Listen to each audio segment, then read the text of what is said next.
सितारा classes की online video में आपका हार्दिक स्वागत है। कल हमने राजस्थान के नामकरण के बारे में पढ़ा था और आज हम मेवाड़ का इतिहास पढ़ने जा रहे हैं। मेवाड़ का इतिहास।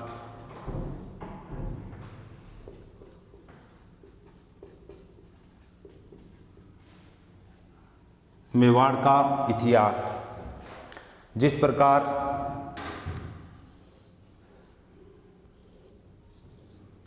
ये उत्तर दिशा है, ये दक्षिण दिशा है, ये पूर्व दिशा है, ये पश्चिम दिशा है।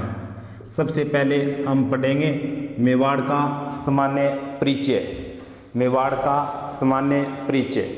तो जिस प्रकार ये राजस्थान का उदयपुर जिला है, ये राजस्थान का राजसमंद जिला है, ये राजस्थान का भीलवाड़ा जिला, ये चित्तौड़गढ़ और ये प्रतापगढ़ कि उदयपुर, राजसमंद, भीलवाड़ा, चित्तौड़गढ़, प्रतापगढ़।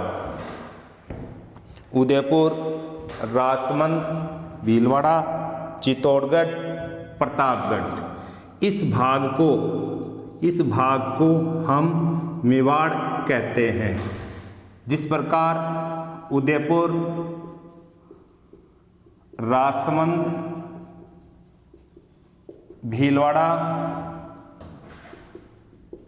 चित्तौड़गढ़, प्रतापगढ़। उदयपुर, राजसमंद, भीलवाड़ा, चित्तौड़गढ़, प्रतापगढ़, इन जिलों के भूभाग को मेवाड़ कहते हैं। जबकि वर्तमान समय में राजस्थान के उदयपुर जिले को मेवाड़ कहते हैं, जबकि उदयपुर, राजसमंद, भीलवाड़ा, चित्तौड़गढ़, प्रतापगढ़ ये मेवाड़ के अंतर्गत आने वाले क्षेत्र हैं, अर्थात मेवाड़ के अंतर्गत आने वाले जिले हैं। जिस प्रकार पढ़ते हैं कि मेवाड़ के प्राचीन नाम जिस प्रकार मेदपाट, प्रागवाट, सीवी जनपद, मेदपाट, प्रागवाट, सीवी जनपद ये मेवाड़ के प्राचीन नाम हैं। ये मेवाड़ के प्राचीन नाम हैं। मेद का अर्थ मेर जाति से लिया गया है। मेद का अर्थ मेर जाति से लिया गया है। मेर इसका शाब्दिक अर्थ मलेच्छों को मारने वाला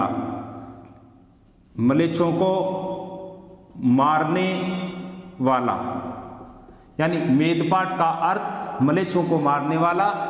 जिस प्रकार मेदपाट, प्रागवाट, सीवी जनपद ये मेवाड़ के प्राचीन नाम हैं, जबकि मेदपाट शब्द की उत्पत्ति मेर जाति से हुई थी। मेर जाति का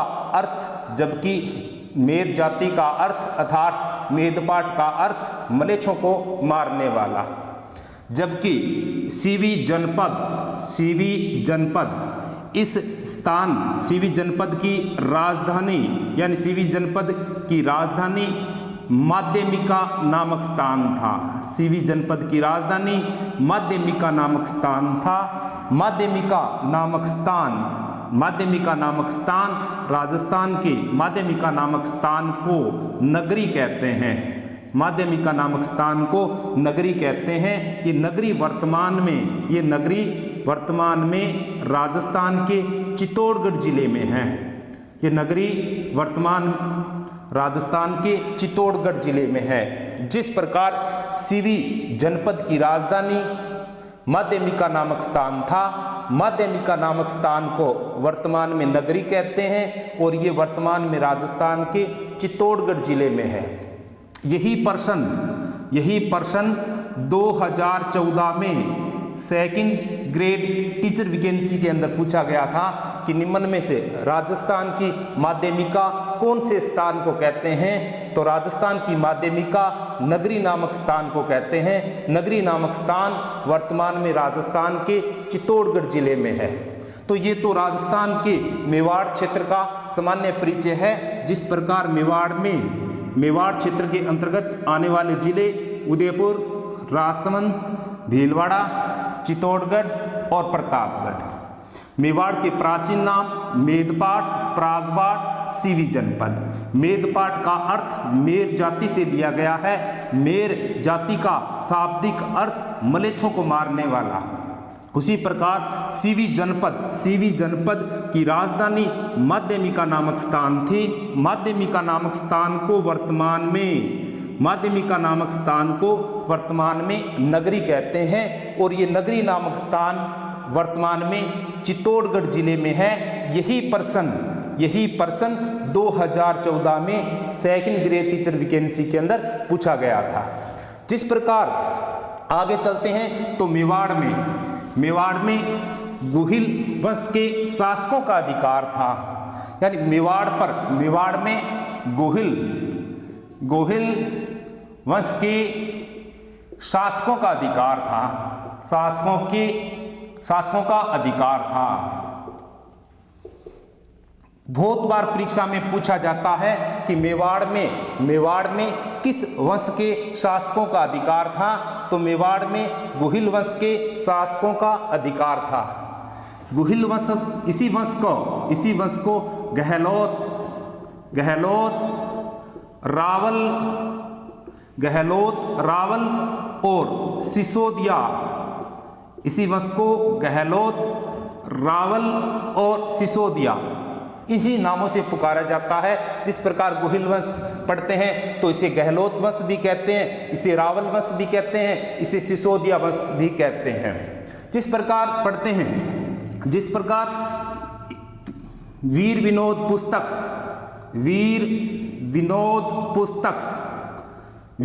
पुस्तक का लेखक श्यामल दास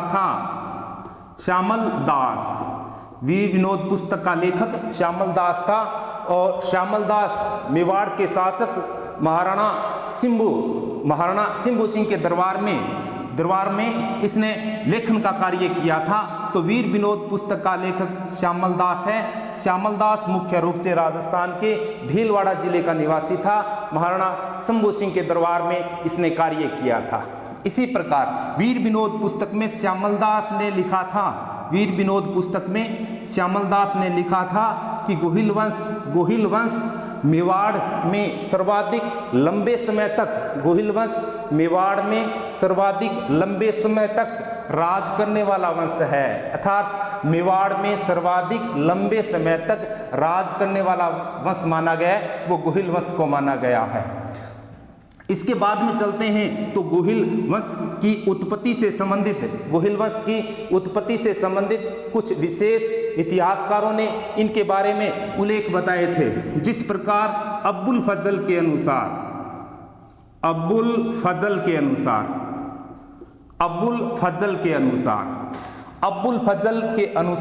गोहिल वंश के शासक ईरान के शासक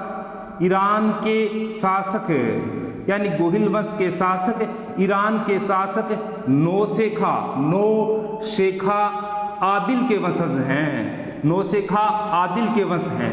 यानी गोहिल वंश के जितने भी शासक हैं, अब्बुल फजल के अनुसार ये ईरान का एक शासक था जिसका नाम नौशेखा आदिल था। नौशेखा आदिल की संतान बताई थी अब्बुल फजल ने गोहिल वंश के राजाओं को। इसके बाद में आगे पढ़ते हैं तो मुहणोत नैनसी,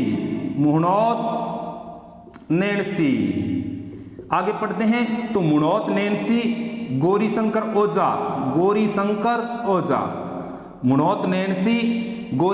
ओझा, colonel James Tod, Muhnot Nainsi, Gaurishankar Ojha, colonel James Tod. इन तीन इतिहासकारों के अनुसार गुहिल वंश के शासक सूर्यवंशी थे। सूर्यवंशी, गुहिल वंश के शासक सूर्यवंशी थे। इसी तरह का प्रश्न परीक्षा में अधिकांश रूप से पूछा जाता है कि कौन से इतिहासकार के अनुसार गुहिल वंश के शासक सूर्यवंशी थे। तो इसमें 3 इतिहासकारों के नाम बताएंगे। तीनों इतिहासकारों में से मुणोत नैन्सी, गौरीशंकर ओझा और कर्नल जेम्स टोड। सूर्यवंशी को ही रघुवंशी कहते हैं। सूर्यवंशी को ही रघुवंशी कहते हैं, अर्थात रघुवंशी ही सूर्यवंशी कहलाते हैं। और इस वंश के शासकों को हिंदुआ सूरज के नाम से पुकारा जाता है। हिंदुआ सूरज के नाम से पुकारा जाता है। जिस प्रकार Munot Nancy, Gaurishankar Ojha, colonel James Tod, इन तीनों इतिहासकारों के अनुसार गुहिल वंश के शासक सूर्यवंशी थे, अर्थात सूर्यवंशी होने के कारण इसे रघुवंशी भी कहते हैं। और इस वंश के शासकों को इतिहास में हिंदुआ सूरज के नाम से पुकारा जाता है, अर्थात हिंदुआ सूरज। इस तरह के प्रश्न पीछे की भर्ती परीक्षाओं में अधिकतर रूप से पूछे गए हैं। कि प्रश्न में क्या पूछा था कि राजस्थान के कौन से वंश के शासकों को हिंदुआ सूरज कहते हैं। राजस्थान के कौन से वंश के शासकों को हिंदुआ सूरज कहा जाता है। तो राजस्थान में गुहिल वंश के शासकों को हिंदुआ सूरज के नाम से पुकारा जाता है। इस प्रकार मेवाड़ के शासकों को हिंदुआ सूरज के नाम से पुकारा जाता है। मेवाड़ के शासकों को हिंदुआ सूरज के नाम से पुकारा जाता है। इसके बाद में आगे पढ़ते हैं तो गोपीनाथ शर्मा,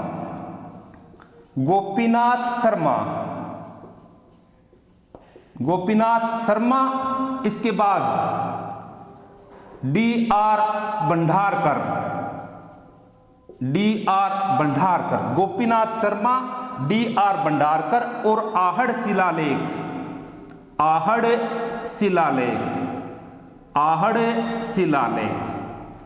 गोपीनाथ शर्मा, डी.आर. भंडारकर और आहड़ शिलालेख। इन गोपीनाथ शर्मा ने भी कहा था कि गुहिल वंश के शासक ब्राह्मण थे। इसी प्रकार डी.आर. भंडारकर ने भी बताया था कि गुहिल वंश के शासक ब्राह्मण थे। आहड़ शिलालेख राजस्थान के उदयपुर जिले में है। आहड़ शिलालेख राजस्थान के उदयपुर जिले में है।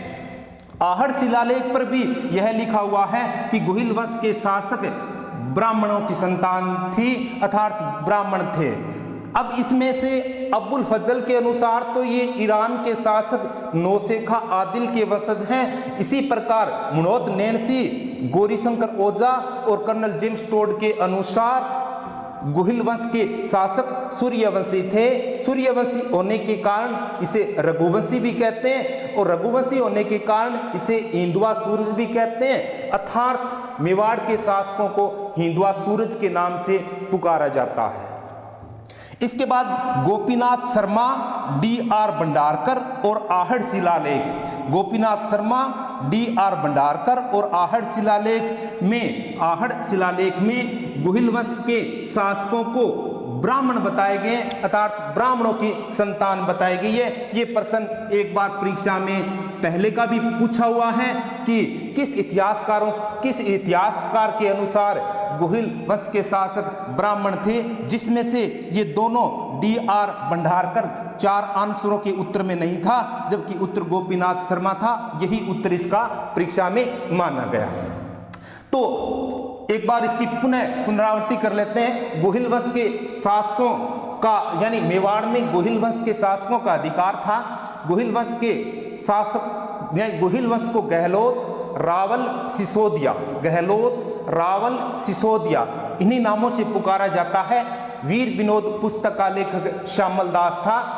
श्यामल दास के अनुसार, या श्यामल दास ने वीर विनोद पुस्तक में ये लिखा था कि मेवाड़ में सर्वाधिक लंबे समय तक मेवाड़ में सर्वाधिक लंबे समय तक अधिकार बनाए रखने वाला वंश गोहिल वंश है, अर्थात गोहिल वंश ने सर्वाधिक लंबे समय तक अधिकार मेवाड़ क्षेत्र पर किया था।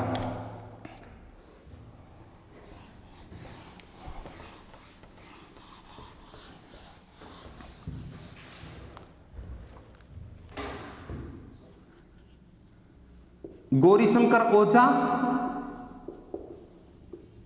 ओझा Munot Nainsi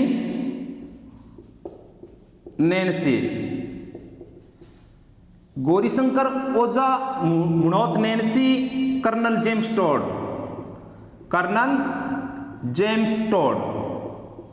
Gaurishankar Ojha, Munot Nainsi, colonel James Tod, इन तीनों ने गोहिल वंश की 24 शाखाओं का उल्लेख किया था, अर्थात गोहिल वंश की 24 शाखाएं बताई थी।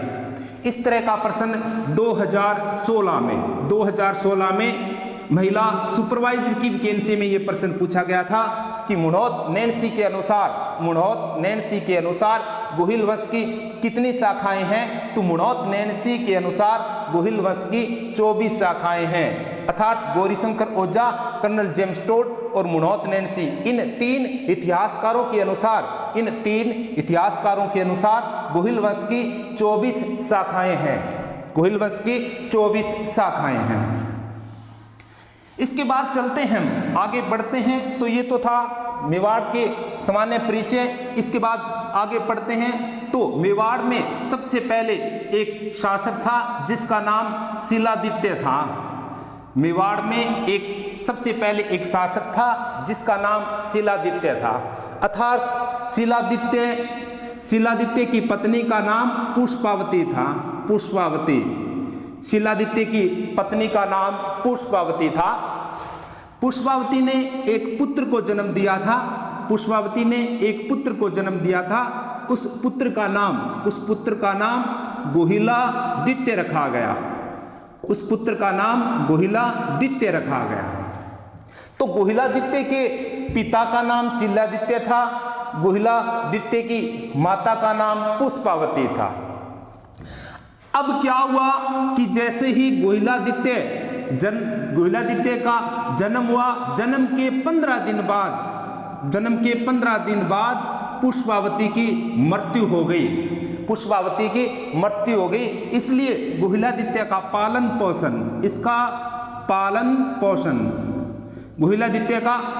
पोषण कमलावती नामक महिला ने किया था। गोहिलादित्य का पालन पोषण कमलावती नामक महिला ने किया था। कमलावती नामक महिला ने गोहिलादित्य का पालन पोषण किया था। इसी कारण मेवाड़ की प्रथम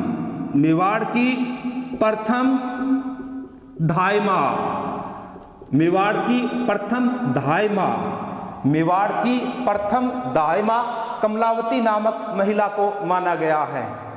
इसके बाद शिलादित्य की हत्या मलेच्छों द्वारा कर दी गई।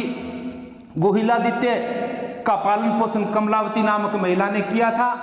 अब 565 ईस्वी में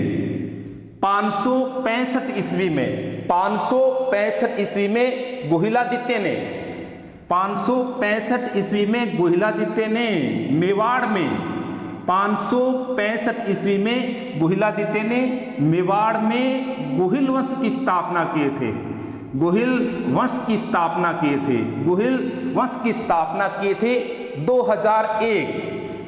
2001 में जो राजस्थान पुलिस की भर्ती परीक्षा हुई थी, उसी में ये प्रश्न पूछा गया था कि मेवाड़ में गोहिल वंश की स्थापना किसने की थी। तो मेवाड़ में गोहिल वंश की स्थापना गोहिलादित्य ने की थी। जिस प्रकार 565 ईस्वी में गोहिलादित्य ने मेवाड़ में गोहिल वंश की स्थापना की थी। इसी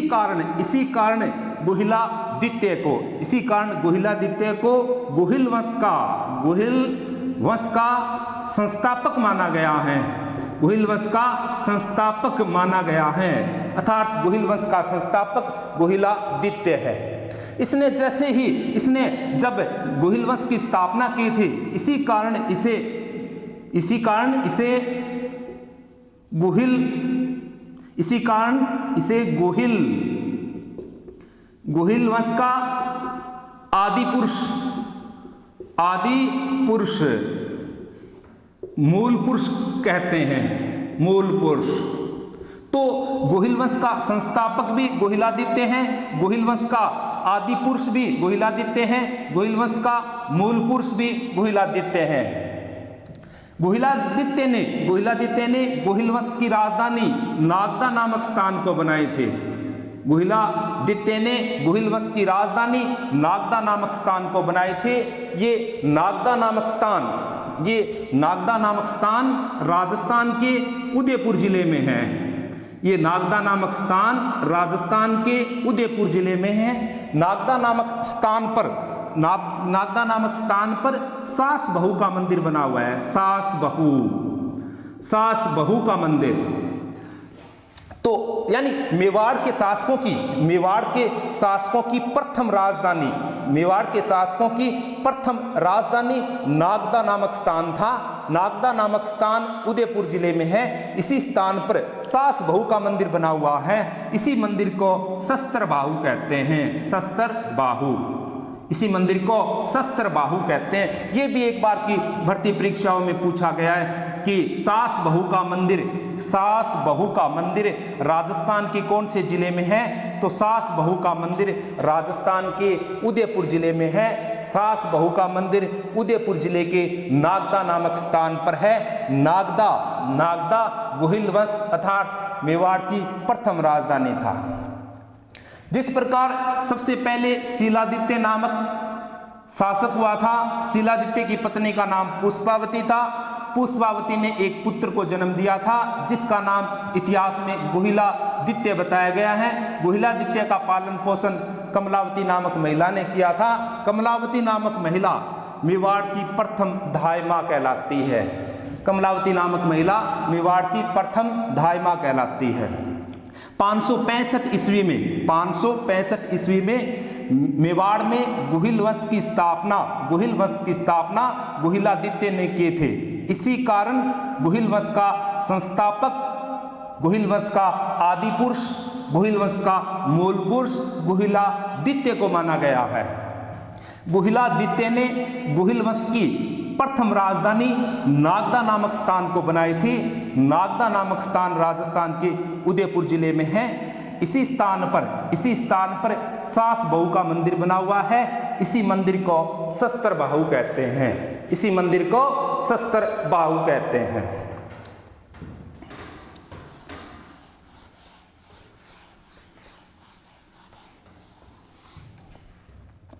जिस प्रकार सबसे पहले हमने पढ़ा था शीलादित्य, उसके बाद हमने पढ़ा है गुहिलादित्य।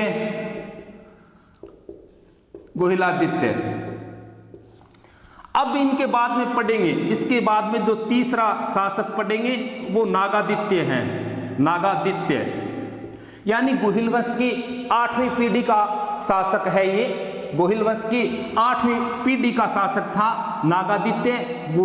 गुहिलादित्य के बाद में नागादित्य नामक शासक हुआ था और गुहिल वंश की 8वीं पीढ़ी का ये शासक माना जाता है। इसकी हत्या भील जनजाति के लोगों ने किए थे। भील जनजाति के लोगों ने इसकी हत्या यानी नागादित्य की हत्या भील जनजाति के लोगों ने की थी। नागादित्य की हत्या नागादित्य के एक पुत्र था जिसका नाम महेंद्रदित्य था। महेंद्रदित्य नागादित्य के पुत्र का नाम महेंद्रदित्य था। महेंद्रदित्य के पुत्र का नाम इतिहास में बप्पा रावल बताया गया। बप्पा रावल, महेंद्रदित्य के पुत्र का नाम बप्पा रावल बताया गया इतिहास में। बप्पा रावल तो जिस प्रकार पढ़ते हैं, हमने शिलादित्य के बारे में पढ़ लिया, गुहिलादित्य के बारे में पढ़ लिया, नागादित्य का सिर्फ एक ही क्वेश्चन बनता है कि मेवाड़ के उस शासक का नाम बताइए जिसकी हत्या भील जनजाति के लोगों ने की थी। तो मेवाड़ का प्रथम शासक नागादित्य था, जिसकी हत्या भील जनजाति के लोगों ने किए थे। नागादित्य का पुत्र का नाम महेंद्र द्वितीय बताया गया है। महेंद्र द्वितीय के पुत्र का नाम बप्पा रावल था, बप्पा रावल।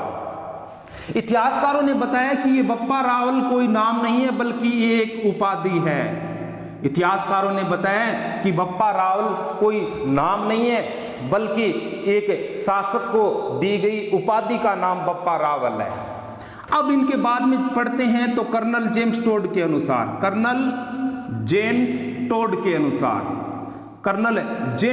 के अनुसार बप्पा रावल का मूल नाम या बप्पा रावल का वास्तविक नाम कालभोज था।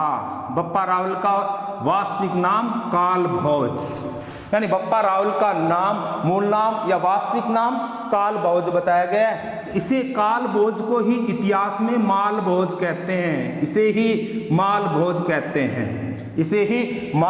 कहते हैं कि बप्पा रावल, अन्य इतिहासकारों के अनुसार बप्पा रावल नाम नहीं है बल्कि बप्पा रावल किसी राजा को दी गई उपाधि का नाम है। जबकि कर्नल जेम्स टोड ने यह बताया कि बप्पा रावल का मूल नाम कालभोज था, इसी को इतिहास में मालभोज कहते हैं।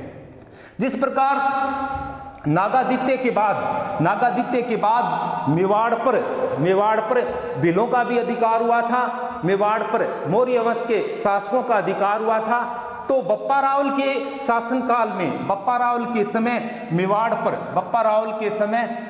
पर मानमौर्य शासक का अधिकार था, बप्पा रावल के समय।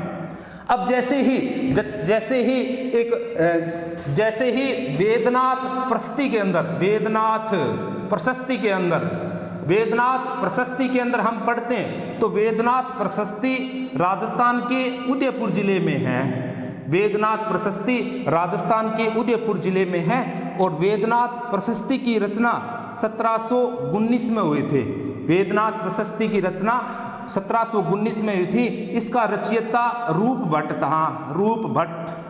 वेदनाथ प्रशस्ति की रचना उदयपुर में हुई थी 1719 में। इसका रचयिता रूप भट्ट था। इस प्रशस्ति की रचना संग्राम सिंह द्वितीय के शासनकाल में हुई थी। संग्राम सिंह द्वितीय के शासनकाल में ये इस वेद प्रशस्ति की रचना हुई थी। इस प्रशस्ति के अनुसार बप्पा रावल शिव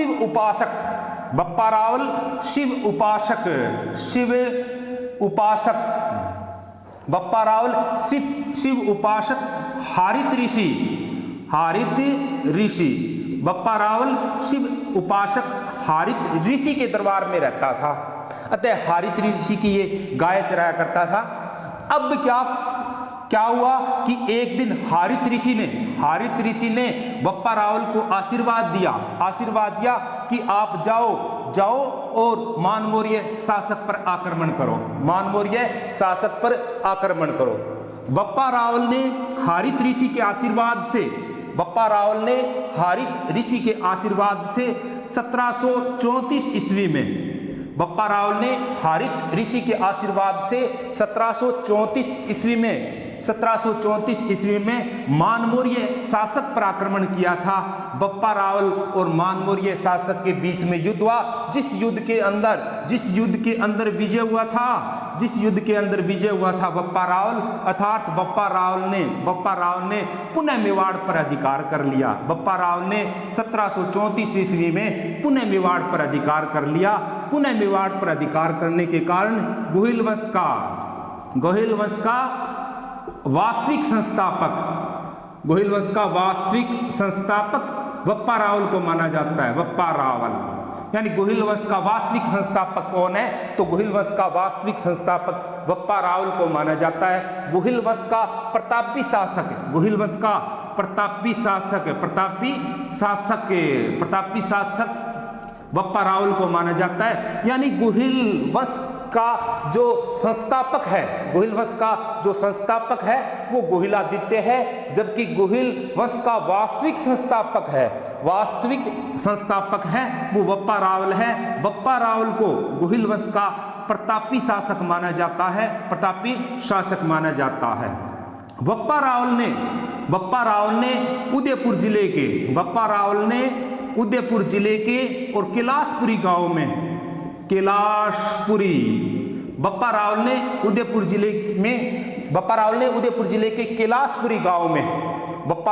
उदयपुर जिले के कैलाशपुरी गांव में एकलिंग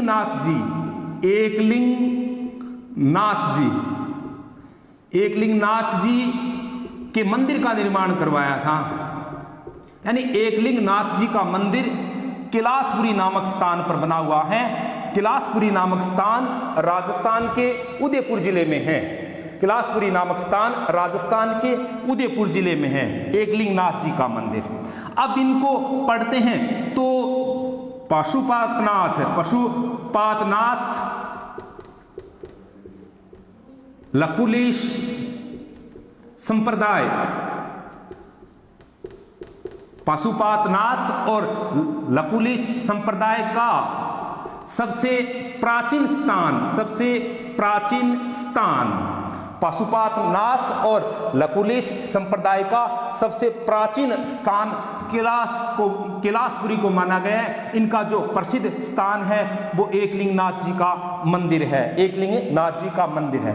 अब इस वंश के शासक गोहिल वंश के शासक राजधानी छोड़ने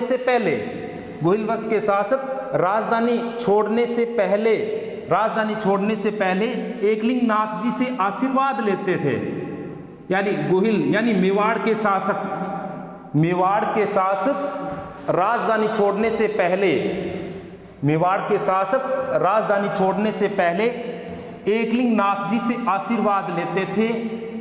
एकलिंग नाथ जी से आशीर्वाद लेना आस का लेना कहलाता है। आस यानी आस का लेने की जो परंपरा थी वो मेवाड़ में थी। आस का लेना है क्या है आस का लेना? तो मेवाड़ के शासक अपने स्थान को, अपने राज्य को अर्थात मेवाड़ को छोड़ते समय एकलिंग नाथ जी से आशीर्वाद लेते थे। और एकलिंग नाथ जी से आशीर्वाद लेना इतिहास में आस का लेना कहलाता है। तो आस का लेने की परंपरा मेवाड़ के शासकों ने अपनाई थी, आस का लेने की परंपरा। इसके बाद में चलते हैं तो जिस प्रकार बप्पा रावल से संबंधित आगरा में यमुना नदी के किनारे बप्पा रावल से संबंधित आगरा में यमुना नदी के किनारे 2000 चांदी के सिक्के और 9 तांबे के सिक्के प्राप्त हुए थे। बप्पा रावल से संबंधित 2000 चांदी के सिक्के और 9 तांबे के सिक्के आगरा में यमुना नदी के किनारे प्राप्त हुए थे। कर्नल जेम्स टोड के अनुसार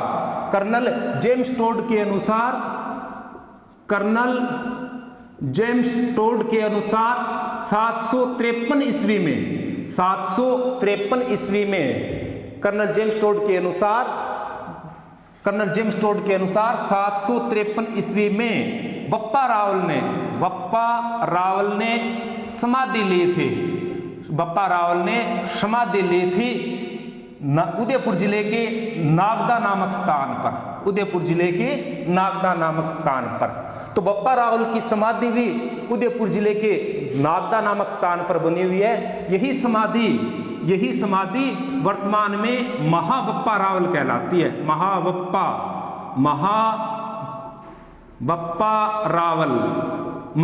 रावल कहलाती है। यानी कर्नल जेम्स टोड के अनुसार 753 ईस्वी में बप्पा रावल ने उदयपुर जिले के नागदा नामक स्थान पर समाधि ली थी। वर्तमान में बप्पा रावल की समाधि महाबप्पा रावल कहलाती है, महाबप्पा रावल। तो देखते हैं एक बार, जिस प्रकार शिलादित्य के बारे में पढ़ लिया, गुहिलादित्य के बारे में भी पढ़ लिया, नागादित्य के बारे में भी पढ़ लिया, और इसके बाद में महेंद्रदित्य का कोई बिंदु है ही नहीं। इसके बाद में हमने पढ़ा था इसका बप्पा रावल। तो बप्पा रावल से संबंधित यानी बप्पा रावल का जो मूल नाम था, इस तरह के प्रश्न परीक्षाओं में पूछ लिए जाते हैं कि बप्पा रावल का वास्तविक नाम क्या था। तो बप्पा रावल का वास्तविक नाम कालभोज था। बप्पा रावल का वास्तविक नाम कालभोज। इस तरह के प्रश्न भी परीक्षा में आ जाते हैं कि गुहिल वंश का वास्तविक संस्थापक किसे माना गया है। तो गुहिल वंश का वास्तविक संस्थापक बप्पा रावल को माना गया है। अब इनका एक प्रश्न और भी परीक्षा में आया था 2016 में, ईओ नगरपालिका ईओ की वैकेंसी हुई थी, उसमें एक प्रश्न पूछा था कि बप्पा रावल ने किसके आशीर्वाद से मेवाड़ की राजगद्दी प्राप्त की थी। बप्पा रावल ने किसके आशीर्वाद से मेवाड़ की राजगद्दी प्राप्त की थी। तो बप्पा रावल ने हारित ऋषि के आशीर्वाद से, बप्पा रावल ने हारित ऋषि के आशीर्वाद से मेवाड़ की राजगद्दी प्राप्त किए थे, मेवाड़ की राजगद्दी प्राप्त किए थे। बप्पा रावल की जो समाधि है, बप्पा रावल की जो समाधि है वो उदयपुर जिले के नागदा नामक स्थान पर बनी हुई है। बप्पा रावल की जो समाधि है वो उदयपुर जिले के नागदा नामक स्थान पर बनी हुई है। जिस प्रकार हमने पढ़ा है कि शिलादित्य ने मेवाड़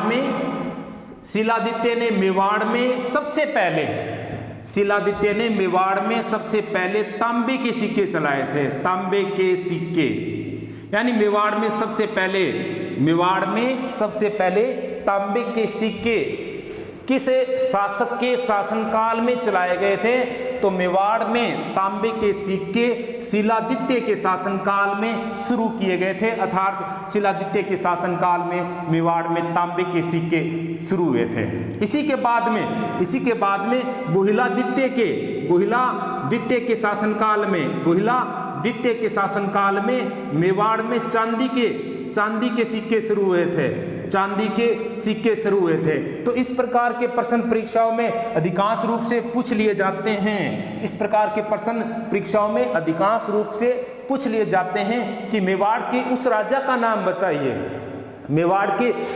का नाम बताइए जिसने सबसे पहले मेवाड़ में तांबे के सिक्के चलाए थे। तो तांबे के सिक्के शिलादित्य ने चलाए थे सबसे पहले मेवाड़ में। उसी प्रकार जिस प्रकार तांबे के सिक्के शिलादित्य ने चलाए थे, उसी प्रकार चांदी के सिक्के भी किसने चलाए थे? गुहिलादित्य ने। इसके बाद में मेवाड़ में सोने के सिक्के बप्पा रावल के शासनकाल में शुरू किए गए थे, अर्थात मेवाड़ में सोने के सिक्के बप्पा रावल ने चलाए थे। तो 3 इन सिक्कों का जो प्रश्न का प्रकार था वो भी मैंने आपको बता दिया। तांबे के सिक्के शिलादित्य, चांदी के सिक्के गुहिलादित्य और सोने के सिक्के बप्पा रावल ने। इस तरह का भी परीक्षाओं में प्रश्न आ जाते हैं कि गोहिल वंश या मेवाड़ के उस शासक का नाम बताइए जिनके सिक्के 2000 चांदी के सिक्के और 9 तांबे के सिक्के आगरा में यमुना नदी के किनारे प्राप्त हुए थे। तो बप्पा रावल से जो आगरा में यमुना नदी के किनारे 2000 चांदी के सिक्के और 9 तांबे के सिक्के जो प्राप्त हुए थे वो सिक्के बप्पा रावल से संबंधित थे। जिस प्रकार बप्पा रावल ने उदयपुर जिले के कैलाशपुरी नामक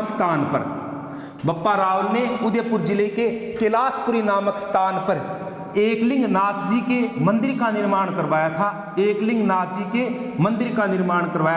और एकलिंग नाथ जी से आशीर्वाद लेना क्या कहलाता है? इतिहास में आस का लेना। मेवाड़ का कुल देवता एकलिंग नाथ जी को माना गया है। मेवाड़ का कुल देवता एकलिंग नाथ जी को माना गया है। तो जिस प्रकार हम पढ़ने जा रहे थे मेवाड़ का इतिहास, राजस्थान का जो सबसे बड़ा इतिहास है, राजस्थान का जो सबसे प्राचीन इतिहास है वो मेवाड़ का इतिहास है। राजस्थान का सबसे बड़ा, राजस्थान का सबसे प्राचीन इतिहास मेवाड़ का माना गया है। जिस प्रकार हमने आज शिलादित्य के बारे में पढ़ लिया, गुहिलादित्य के बारे में पढ़ लिया, नागादित्य के बारे में भी पढ़ लिया हमने, उसके बाद महेंद्रदित्य की भी चर्चा की हमने, इसके बाद बप्पा रावल से संबंधित जितने भी बिंदु थे वो बिंदु पढ़ लिए। अब जो आगे की नेक्स्ट क्लास है उसमें बप्पा रावल से आगे के बिंदु फिर पुनः हल करेंगे। धन्यवाद।